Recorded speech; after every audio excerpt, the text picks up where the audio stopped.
Usakwene is knife. Or now, learn that usakwene, that's knife. That's what we're getting ready to get into. We'll show you a couple of knife movements, and on another video I will explain more about the knife and why your last defense, which is this. If your gun is taken, or if you can't use a gun, or for jams, always depend on this. We'll get into that on another video. This knife was made with a blade and a piece of vine, and it was wrapped with hemp. So you can always find things out here in nature to modify things or improvise to give you a really good weapon. You know, this, we used JB Weld to get it in there really snug and tight, so it's not going anywhere. You can use this as a weapon, you can use it as a tool, and you have a little saw blade. I've used this many times just to cut stuff down. But what I wanted to talk about was some questions that people asked me. A few people was asking me about Native American martial arts, because if you Google Native American martial arts, you're going to find a few references, but not a lot.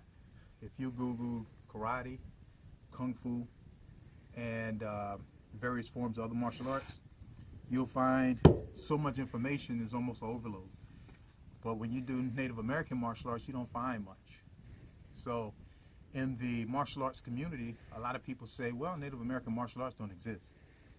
And I just want to make a little short video to say how ridiculous that is, because a brief history, real brief, I'm not going to go really in depth. I actually have a book that's going to be published on this, and it's going to give all the details. But in the Native American culture, warfare was really huge. It was a big part of our culture here. It was a big part of the culture, whether you were in South America, the very southern tip, to North America. It didn't matter where you were at. All you have to do is just read the history books and look at all the wars that was fought between, not only between ourselves, but with all the various people who came to this continent, whether it was Africans or Europeans, Asians. Some people are talking about the Vikings, whoever it was. You know, our ancestors from different tribes across the continent talk about warfare and how it was an integral part of the culture. The Mississippian culture even goes as far as to say that it was a way to balance the universe. Warfare, the culture here was very complex. It wasn't simplistic. You didn't just have breechcloth wearing natives with no system at all. Remember this, if you don't remember anything else. An elbow breaks the same way in Asia, the same way in Africa, and the same way in America. There's no new way to break an elbow. It's the elbow, the arm only bends a certain way. So if you bend it the way it doesn't bend, it's going to break. All right. So no one has a monopoly on, or a copyright or some type of protection on the way that an arm is broke, or the way that you choke someone or cut someone with an edged weapon. We didn't always have steel. Didn't mean we didn't have metals, because certain tribes did use copper. But for the majority, we use certain stones. Scientists, different people who are very literate in native culture will tell you that obsidian cut finer than a razor. And it was used often in surgery. Yes, surgery was something that wasn't foreign here.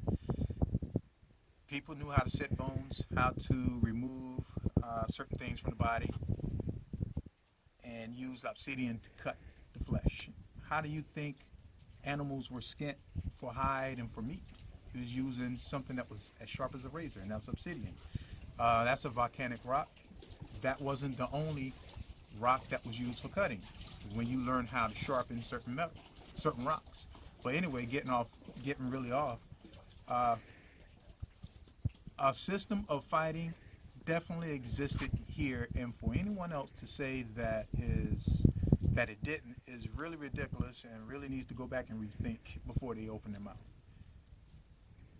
The wars that the Lakota, that the Sioux Nation fought the United States, the wars that the Seminoles and the Yamasee and the Tuscarora, the Cherokees, the Catawbas, the various tribes, the Apache, Cheyenne, the various tribes who fought the Europeans who came here, the colonists, do you think they just grabbed sticks and just slung them?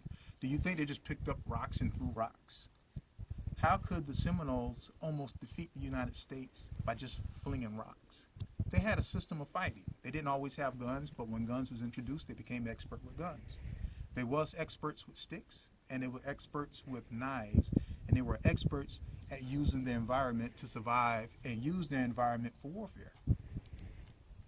So, to make a long story short, you didn't have classes with people going over Asian-ish type techniques, but we had classes, and our classes was out there, learning how to fish, learning how to hunt, and learning how to survive. Those were the same skills that we used in warfare, and it was used in warfare, since I told you already that was a big part of the culture. Now, when we weren't actually fighting, we were playing games to emulate war, like stickball, wrestling, the various types of things that we did for war, and we had reasons for doing that. You know, I get into that in the book, but it was to emulate warfare.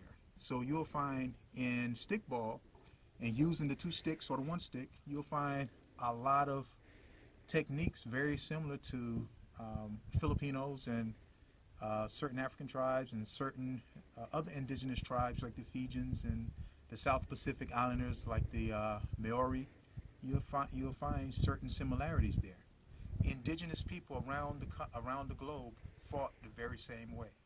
Indigenous people used the land and what the land provided to fight. That's why you find edged weapons and sticks in the cultures, indigenous cultures around the globe. And you shouldn't think that the same thing didn't exist here, because it did.